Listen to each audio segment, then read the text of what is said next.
남편이 제 꿈을 1,000원에 사갔습니다. 그저 우스갯소리인 줄만 알았습니다. 그런데 며칠 뒤 남편은 정말 복권 1등에 당첨됐습니다. 문제는 바로 그때부터였습니다. 딸아이에게는 고등학교까지 가르쳤으면 됐지. 대학은 내가 알아서 가라며 학자금 대출을 받으라 하던 사람이 자기 형제들에게는 눈 하나 깜짝하지 않고 수천만 원씩 퍼주었고 급전이 필요하다는 지인에게는 차용증 한 장만 믿고 3억을 선뜻 빌려줬습니다. 그리고 저는 깨달았습니다. 사람이 돈이 없어서 무서운 게 아니라 돈에 한번 미치면 그게 훨씬 더 무섭다는 걸. 이 이야기가 마음에 조금이라도 와닿으셨다면 지금 바로 구독과 좋아요 눌러주세요. 끝까지 함께해 주시는 여러분의 응원 하나하나가 이 채널을 살아가는 힘이 됩니다. 태어나서 그런 꿈은 처음이었습니다. 그날 꿈속에서 저는 안개가 자욱한 과수원 한가운데 서 있었습니다. 사방으로 사과나무가 빼곡히 들어차 있었는데 이상하게도 제 눈에는 딱 한 그루만 또렷하게 보였습니다.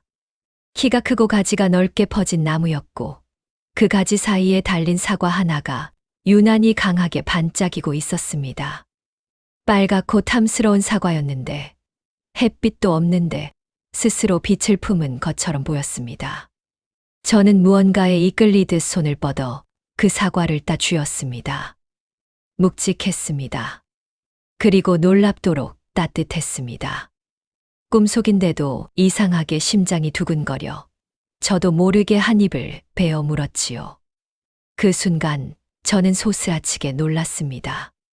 사과 속이 평범한 과육이 아니라 황금빛으로 번쩍였기 때문입니다. 마치 금가루를 촘촘히 뿌린 것처럼 사과 안쪽 전체가 눈이 부실 정도로 빛났습니다. 손끝에서 그 빛이 은은하게 번져 나오는 것 같았습니다. 깜짝 놀라 잠에서 깼을 때도 한동안 손끝이 저릿했습니다. 새벽 5시도 안 된 시간이었고 부엌창으로는 희미한 푸른빛만 겨우 들어오고 있었습니다. 그런데도 이상하게 기분이 묘하게 떠 있었습니다. 이건 예사로운 꿈이 아닌데 저는 밥상을 차리면서도 자꾸만 그 꿈이 떠올랐습니다. 사과의 무게, 그 따뜻한 감촉, 그리고 눈이 아릴 만큼 빛나던 황금빛. 마음 한편이 이유 없이 두근거렸습니다. 남편은 출근 준비를 하며 거울 앞에서 넥타이를 매고 있었고 저는 무심코 말했습니다. 여보, 나 진짜 이상한 꿈 꿨어. 원래 남편은 제 말에 성의 있게 반응하는 사람이 아니었습니다. 평소에도 제 이야기는 대충 한 귀로 듣고 한 귀로 흘렸습니다. 그날도 처음엔 심드렁한 표정으로 무슨 꿈인데? 하고 물었지요. 저는 꿈 이야기를 자세히 들려줬습니다. 안개 낀 과수원, 유독 빛나던 사과 하나, 그걸 빼어 물었더니 속이 황금빛으로 가득했다는 이야기까지요. 남편 표정이 그제야 달라졌습니다. 원래 돈 되는 이야기에는 귀신같이 반응하는 사람이라 꿈 이야기에도 황금빛이라는 단어가 나오자 눈빛이 번쩍했습니다. 그거 길몽 같은데. 나도 왠지 그런 생각이 드네. 남편은 헛웃음을 흘리더니 지갑을 열었습니다. 꼬깃꼬깃하게 접힌 1,000원짜리 한 장을 꺼내 제 앞에 툭 내려놓았습니다. 나한테 팔아. 뭐려? 그 꿈. 나한테 팔라고. 저는 어이가 없어 웃었습니다. 꿈을 어떻게 팔아요? 왜 못 팔아? 자, 1,000원 줄게. 이제 그 꿈은 내 거야. 말투가 장난 같으면서도 어딘가 진심이 섞여 있었습니다. 저는 피식 웃으며 1,000원을 집어들었습니다. 그래요, 1,000원 받고 팔아요. 그러자 남편은 손가락으로 절 가리키며 말했습니다. 약속한 거다. 나중에 딴 말하기 없기. 그때까지만 해도 그 말이 그렇게 오래 남을 줄 몰랐습니다. 저는 그저 남편의 짠돌이 같은 농담이라고 생각했으니까요. 남편은 원래 그런 사람이었습니다. 마트에 가면 반드시 할인 스티커가 붙은 것만 골랐고, 여름에도 에어컨은 전기세 많이 나온다며 2시간만 켜라고 했습니다. 딸아이가 어릴 때 학원 하나 보내는 것도 그토록 아까워해서 제가 밤마다 부업을 해서 보탠 돈으로 겨우 영어 학원 한 군데를 보낼 수 있었을 정도였습니다. 그렇다고 형편이 어려운 집도 아니었습니다. 남편은 평생 성실하게 일했고 월급도 적지 않았습니다. 그런데도 늘 입버릇처럼 말했습니다. 노후 자금은 건드리는 거 아니야. 사람은 늙어서 돈 없으면 끝이야. 그 말이 틀린 건 아니었습니다. 하지만 남편은 그걸 핑계 삼아 현재를 너무 잔인하게 아꼈습니다. 가족이 숨 막혀도 자기 통장 잔고만 두툼하면 된다는 식으로 살아왔습니다. 그날 1,000원짜리 한 장을 쥐고도 저는 웃었습니다. 설마 진짜 무슨 일이 생기겠어 싶었습니다. 정말 몰랐습니다. 제가 그날 판 게 꿈 하나가 아니라 우리 집에 평온했던 마지막 날들이었다는 걸. 남편이 복권 1등에 당첨된 건 그로부터 닷새 뒤였습니다. 그날은 아무 예고도 없는 평범한 화요일 저녁이었습니다. 저는 부엌에서 된장찌개를 끓이고 있었고, 딸 수진이는 작은 방 책상에 앉아 등록금 고지서를 조용히 들여다보고 있었습니다. 수진이는 대학 2학년이었고 늘 성실한 아이였습니다. 장학금도 놓치지 않으려고 밤늦게까지 공부하고 방학이면 카페 아르바이트도 쉬지 않았습니다. 그 모습이 너무 안쓰러워 저는 더 미안했습니다. 좋은 집에서 태어나 걱정 없이 공부만 했으면 얼마나 좋았을까 싶었습니다. 그런데 갑자기 현관문이 쾅 하고 열리더니 남편이 숨을 헐떡이며 들어왔습니다. 넥타이는 삐뚤어져 있었고 얼굴은 벌겋게 달아올라 있었습니다. 무언가 크게 놀란 것처럼 눈이 풀려 있었습니다. 여보, 왜 그래요? 무슨 일이에요? 남편은 손에 쥔 종이를 부들부들 떨며 제게 내밀었습니다. 됐어, 1등이야. 순간 귀를 의심했습니다. 수진이도 방에서 뛰어나왔습니다. 아빠, 진짜요? 우리는 다 같이 종이를 들고 번호를 확인했습니다. 하나, 둘, 셋.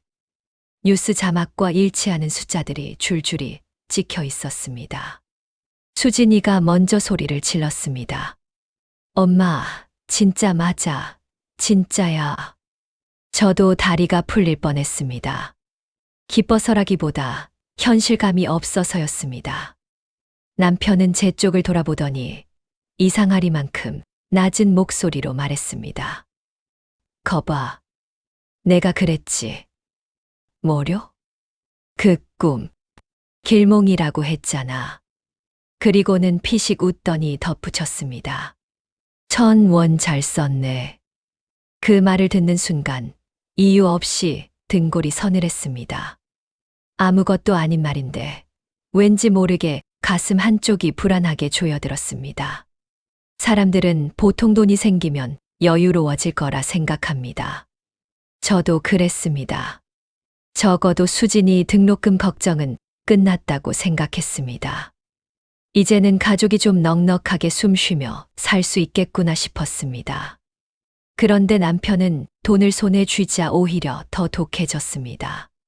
당첨금을 수령하기도 전부터 노트북을 켜고 세금 계산을 했습니다. 당첨금이 들어온 뒤에는 하루에도 몇 번씩 통장 잔고를 들여다봤습니다.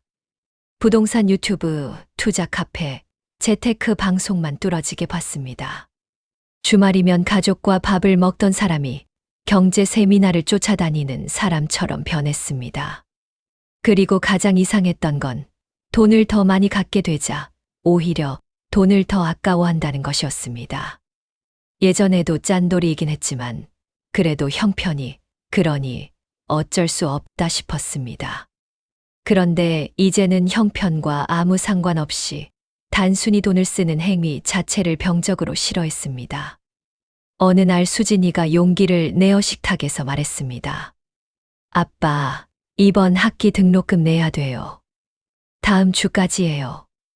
남편은 김치를 집어 먹다가 고개도 들지 않았습니다. 학자금 대출 받아. 수진이가 얼어붙었습니다. 네. 요즘 애들 다 받는다. 아빠, 저 지난 학기에도 일부 대출 받았어요. 이번엔 생활비도 빠듯해서요. 그러자 남편은 젓가락을 탁 내려놓고 짜증스럽게 말했습니다. 고등학교까지 가르쳤으면 됐지. 이젠 자립해야 할 나이잖아. 대학 등록금은 학자금 대출 받아. 방 안 공기가 한순간에 얼어붙었습니다. 저는 너무 어이가 없어 남편 얼굴만 쳐다봤습니다. 아니, 돈이 없는 것도 아니고 지금 무슨 말을 그렇게 하는 거예요? 남편은 제 말을 끊었습니다. 돈이 없는 게 아니라 쓰면 안 되는 거지. 이건 노후 자금이야. 늙어서 병원비 들면 누가 책임져 줘. 당신 말이 너무 심해요. 심한 게 아니라 현실적인 거야. 수진이 얼굴이 순식간에 하얗게 질렸습니다. 아이는 아무 말도 못하고 고개를 숙인 채 젓가락 끝을 가만히 내려다봤습니다. 손끝이 가늘게 떨렸습니다. 그리고는 끝내 밥숟가락을 내려놓고 조용히 자기 방으로 들어갔습니다. 잠시 뒤 방문 너머로 흐느끼는 소리가 들렸습니다. 저는 설거지를 멈추고 수진이 방으로 들어갔습니다. 아이는 이불을 뒤집어 쓴 채 울고 있었습니다. 엄마, 내가 그렇게 부담되는 존재야? 그 한마디에 제 가슴이 찢어지는 것 같았습니다. 저는 아이를 꼭 안아주며 괜찮다고 엄마가 어떻게든 해보겠다고 했습니다. 하지만 제 입에서 나온 그 말이 너무 초라하게 느껴졌습니다. 통장이 바닥난 것도 아닌데, 아버지가 멀쩡히 살아있는데, 왜 이 아이가 이런 모욕을 견뎌야 하나 싶었습니다. 그날부터 저는 남편을 다르게 보기 시작했습니다. 그는 돈이 생겨서 변한 게 아니었습니다. 원래 그런 사람이었는데, 큰 돈이 그 본색을 더 크게 드러냈을 뿐이었습니다. 복권 당첨 후 한 달쯤 지났을 때였습니다. 남편은 어느 날 아침 웬일로 비싼 정장을 꺼내 입더니 저녁에 외식을 하자고 했습니다. 혹시 가족끼리라도 기분을 내보려는 건가 싶어 잠시 기대했습니다. 모처럼 따뜻한 시간이 될 수 있겠구나 싶었습니다. 하지만 그 기대는 저녁이 되기 전에 산산조각 났습니다. 장소는 시내의 한 고급 한정식집이었습니다. 예약하기도 쉽지 않은 곳이라 저 같은 사람은 특별한 날이 아니면 가보기 힘든 곳이었지요. 남편이 문을 열고 앞장서서 들어가자 방 안에는 이미 시아주버님 내외 동서, 시누이 가족까지 가득 앉아 있었습니다. 남편은 환하게 웃으며 말했습니다. 오늘은 내가 쏜다. 그날 식탁에는 한우, 전복, 싱싱한 회, 값비싼 술이 끝도 없이 올라왔습니다. 시아주버님은 야, 내가 사람 됐다 하며 박장대소했고 시동생은 역시 우리 집안 복덩이는 달라 하고 추켜 세웠습니다. 제가 앉은 자리에서도 웃음소리가 쉴 새 없이 터졌습니다. 수진이는 가만히 젓가락만 들고 있었습니다. 저도 입 안의 음식 맛이 느껴지지 않았습니다. 식사가 끝날 무렵 남편은 가방에서 두툼한 봉투들을 꺼내기 시작했습니다. 형, 이건 사업자금 보태요. 흰 봉투 하나가 시아주버님 손으로 넘어갔습니다. 시동생에게는 고급 시계를 건넸고 시누이에게는 현금이 든 봉투를 주며 말했습니다. 애들 학원비 하라고. 방 안이 환성으로 떠들썩해졌습니다. 시영수는 손등으로 입을 가리며 어머 세상에 삼촌 덕분에 우리들이 호강하네 하고 웃었습니다. 저는 멍하니 앉아 있다가 결국 참지 못하고 조용히 물었습니다. 수진이 등록금은 그렇게 아깝다더니 이건 뭐예요? 순간 방 안이 조용해졌습니다. 남편은 제 쪽을 흘겨보더니 낮고 날카롭게 말했습니다. 여기서 분위기 깨지 마. 분위기요? 우리 딸은 등록금 때문에 방에서 울고 있는데. 그러자 시아주버님이 헛기침을 하며 끼어들었습니다. 애 대학은 애가 알아서 할 수도 있지. 요즘 젊은 애들은 똑똑해서 다 잘하더라고. 그 말에 피가 거꾸로 솟는 것 같았습니다. 남편은 오히려 고개를 끄덕이며 말했습니다. 맞아요. 가족은 버틸 수 있어. 근데 형제는 놓치면 끝이야. 그 말이 귀에 박혔습니다. 가족은 버틸 수 있어. 형제는 놓치면 끝이야. 집으로 돌아오는 길, 저는 끝내 폭발했습니다. 당신 제정신이에요. 우리 딸은 대출 고민하는데 형제들한테 봉투를 돌려요?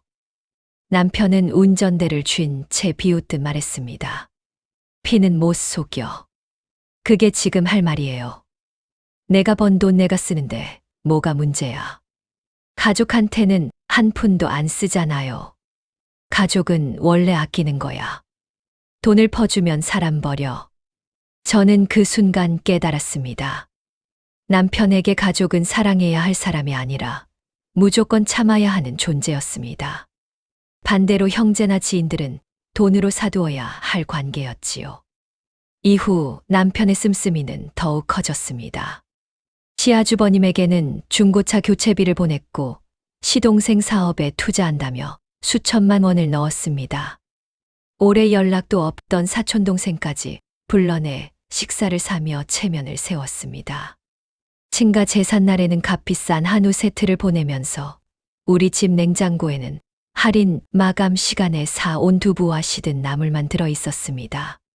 수진이는 아르바이트 시간을 늘렸습니다. 새벽 카페 오픈조와 저녁 편의점 일까지 뛰었습니다.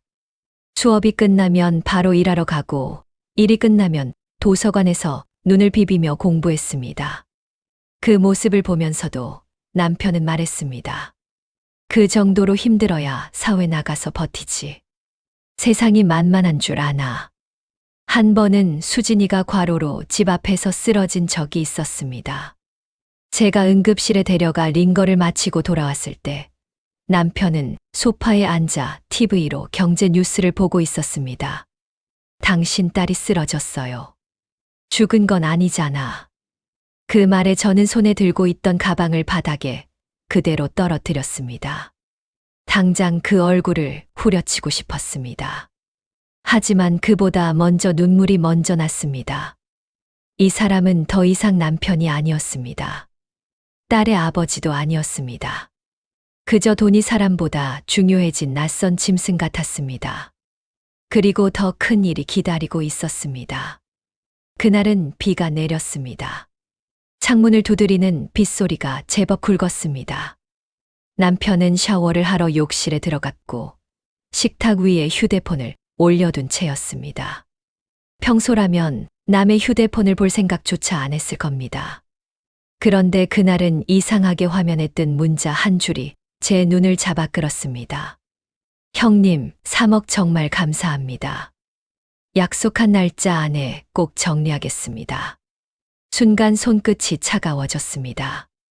저는 조심스럽게 휴대폰을 들어 대화창을 열었습니다. 내용은 더 선명했습니다. 급전이 필요하다던 남편 지인에게 3억 원이 송금된 내역이 기록되어 있었습니다. 이자는 월 10%, 담보는 차용증 한 장. 남편은 그걸 대단한 투자라도 되는 듯 몇 차례 메시지를 주고받고 있었습니다.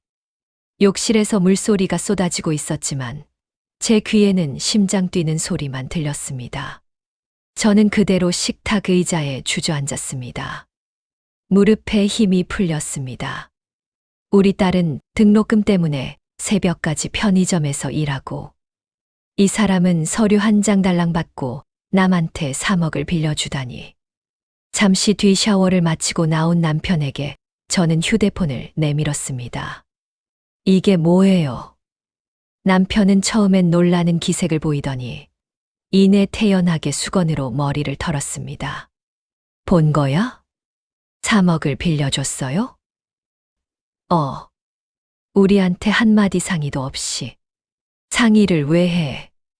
우리 딸은 등록금 때문에 울고 있는데 남한테 3억을 빌려줘요. 남편은 귀찮다는 듯 냉장고 문을 열어 물을 꺼내 마셨습니다. 이자 10%야. 이런 기회 흔치 않아. 기회요? 당신 지금 제정신이에요. 소리 지르지 마. 당신이 미친 거예요. 우리 가족한테는 한 푼도 안 쓰면서 남 좋은 일 하고 있는 거잖아요. 그러자 남편은 물컵을 탁 내려놓고 저를 노려봤습니다. 남 좋은 일이 아니라 투자야. 돈은 굴려야지. 돈은 굴리고 딸은 대출받고 그 애는 자기 인생 자기가 책임져야지. 그 순간 방문이 살짝 열렸습니다. 수진이가 그 모든 말을 듣고 문 앞에 서 있었습니다. 아이의 눈가가 이미 벌겋게 젖어 있었습니다. 아빠. 남편은 딸을 보고도 조금도 누그러지지 않았습니다. 너도 잘 들어. 집안에 돈 있다고 다 내 돈 아니야. 고등학교까지 가르쳤으면 할 만큼 한 거야. 수진이가 입술을 꽉 깨물었습니다. 눈에 눈물이 차오르는 게 보였습니다. 아빠는 나한테 왜 이렇게까지 해? 남편은 냉정하게 말했습니다. 너 같은 애들 때문에 부모 노후망하는 거야. 그 순간 제 안에서 뭔가 툭 끊어졌습니다. 분노도 아니었습니다. 슬픔도 아니었습니다. 그냥 조용히 아주 단단하게 결심이 섰습니다. 저는 수진이 손을 잡았습니다. 그리고 아주 낮고 또렷한 목소리로 말했습니다. 방에 들어가서 짐 싸. 남편이 비웃었습니다. 어디 가려고? 저는 그 사람을 똑바로 바라봤습니다. 당신 돈으로 사는 가족, 이제 안 할 거니까요. 웃기고 있네. 나가봤자 며칠이나 버티겠어. 그건 내가 알아서 할게요. 지금 나가면 다시는 들어오지 마. 남편은 그렇게 말하고 등을 돌렸습니다. 한 번도 붙잡지 않았습니다. 오히려 제가 겁먹고 못 나갈 거라 생각하는 얼굴이었습니다. 하지만 저는 그날 정말로 나왔습니다. 비닐 가방 몇 개에 급히 옷가지를 챙기고 수진이 책 몇 권과 노트북을 들고 빗속에서 새벽 버스를 탔습니다. 버스 창문에 빗방울이 줄줄이 흘러내렸습니다. 수진이는 아무 말도 하지 않고 제 팔에 기댔습니다. 친정엄마는 문을 열어주자마자 제 얼굴을 보고 아무것도 묻지 않았습니다. 그저 저와 수진이를 끌어안고 왔냐 왔어? 하고 함께 울었습니다. 그 품 안에서야 저는 처음으로 소리 내 엉엉 울었습니다. 며칠 뒤 남편에게서 전화가 왔지만 사과는 없었습니다. 감정적으로 굴지 마. 들어와서 이야기하자. 당신이 바뀔 건가요? 왜 내가 바뀌어야 해? 저는 그 말을 끝으로 전화를 끊었습니다. 이혼이라는 단어를 입에 올리기까지 시간이 오래 걸리지는 않았습니다. 오히려 너무 늦었다는 생각이 들었습니다. 그 사람이 저를 집 밖으로 내몬 게 아니었습니다. 딸의 마음을 짓밟던 그 순간 이미 제 마음속에서 남편의 자리는 끝났던 겁니다. 친정에서 지내는 동안 엄마는 제게 자꾸만 말했습니다. 너는 손맛이 좋으니까 장사해봐. 처음에는 엄두가 나지 않았습니다. 결혼 후 줄곧 가정만 돌봤고 사회 경험도 많지 않았습니다. 하지만 가만히 앉아 울고만 있을 수는 없었습니다. 무엇보다 수진이가 눈치를 보며 더 미안해하는 게 싫었습니다. 친정아버지가 살아계실 때 남겨두신 적금 일부와 엄마가 모아둔 돈을 보태 동네 골목 안쪽에 작은 백반집 하나를 얻었습니다. 정말 조그마한 가게였습니다. 테이블 6개, 낡은 냉장고 하나, 간판도 허름했습니다. 처음 며칠은 점심시간인데도 손님이 2팀 들어오면 다행이었습니다. 수진이는 학교 수업과 아르바이트를 병행하면서도 시간이 날 때마다 가게로 달려와 앞치마를 둘렀습니다. 된장찌개를 끓이고 계란말이를 부치고 반찬을 담아내며 모녀는 말없이 버텼습니다. 어느 날 저는 문득 남편 생각이 났습니다. 그 사람은 제 손맛이 어떻다는 말 한 번 제대로 해준 적이 없었습니다. 그런데 처음 온 손님들이 밥을 다 비우고 나서 말했습니다. 여기 반찬이 진짜 집밥 같네요. 사장님, 김치찌개 또 생각날 것 같아요. 그 말 한마디 한마디가 어찌나 큰 위로가 되던지요. 저는 그릇을 닦으면서 혼자 조용히 눈물을 훔쳤습니다. 그리고 뜻밖의 계기가 찾아왔습니다. 근처에서 일하는 젊은 회사원이 우리 가게 제육볶음을 사진 찍어 SNS에 올렸는데 그 글이 동네 사람들 사이에서 조용히 퍼졌습니다. 숨은 집밥 맛집, 반찬이 다 맛있는 백반집, 엄마가 해준 밥 같은 곳이라는 말이 따라 붙었습니다. 그 다음 주부터 점심시간마다 줄이 생기기 시작했습니다. 근처 공무원들, 학원 선생님들, 배달 기사님들, 가게를 하시는 분들까지 몰려들었습니다. 저는 새벽 4시에 일어나 장을 보고 수진이는 수업이 없는 날이면 주문을 받고 빈 그릇을 날랐습니다. 바빠 죽겠는데도 이상하게 행복했습니다. 한 번은 수진이가 웃으며 말했습니다. 엄마, 우리 이제 진짜 잘 될 것 같아. 그 말을 듣는 순간 저는 뜨거운 국 냄비 앞에서 눈물이 핑 돌았습니다. 그래, 잘 될 수도 있겠구나. 이제 우리 인생이 남편의 기분과 통장 잔고에 따라 흔들리지 않아도 되는구나 싶었습니다. 수진이는 결국 등록금을 해결했습니다. 학교의 사정을 설명하고 분납으로 돌렸고 나머지는 가게가 자리를 잡으면서 조금씩 메꿔 나갔습니다. 아이는 예전보다 훨씬 단단해졌습니다. 상처는 남았지만 더 이상 아버지의 말 한마디에 무너지는 얼굴이 아니었습니다. 반면 남편 쪽 소식은 시간이 지날수록 처참해졌습니다. 3억을 빌려간 지인은 약속한 날짜가 되자 전화를 피하기 시작했습니다. 차용증 한 장으로 버티기엔 상대가 이미 다른 빚더미에 깔려 있었고 돈을 일부라도 회수하려다 보니 오히려 변호사 비용만 더 들었다고 했습니다. 시아주버님에게 넣어준 사업자금도 망했습니다.